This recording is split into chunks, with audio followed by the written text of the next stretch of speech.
Hello, welcome back to the channel. Today, we're going to learn how to set up a retail store layout plan in Airtable.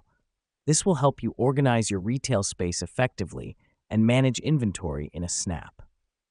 Firstly, we're going to create a new base. Navigate to your Airtable workspace. Click on the plus Add a Base button and select Start from Scratch. This is the first step in creating our layout plan. It's like a blank slate upon which we'll build our retail store layout. Now that we've done that, it's time to create a table for each section of your store.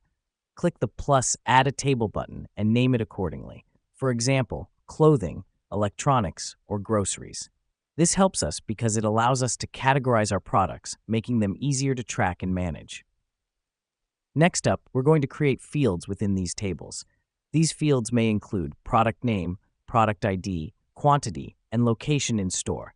To add a field, just click on plus, add a field, name it, and choose the appropriate field type.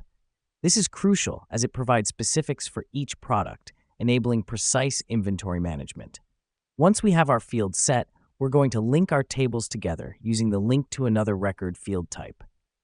This is because in a retail store, products may belong to multiple sections.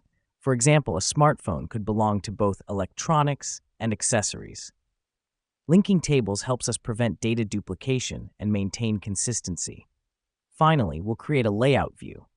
Click on the Grid View button on the top left, select Add a View, and choose Layout. Here you can drag and drop the fields to visually arrange your store layout.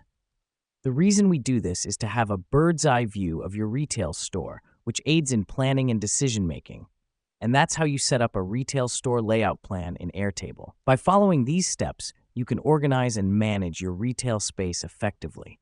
Remember, a well-planned store layout is key to efficient operations and a great shopping experience.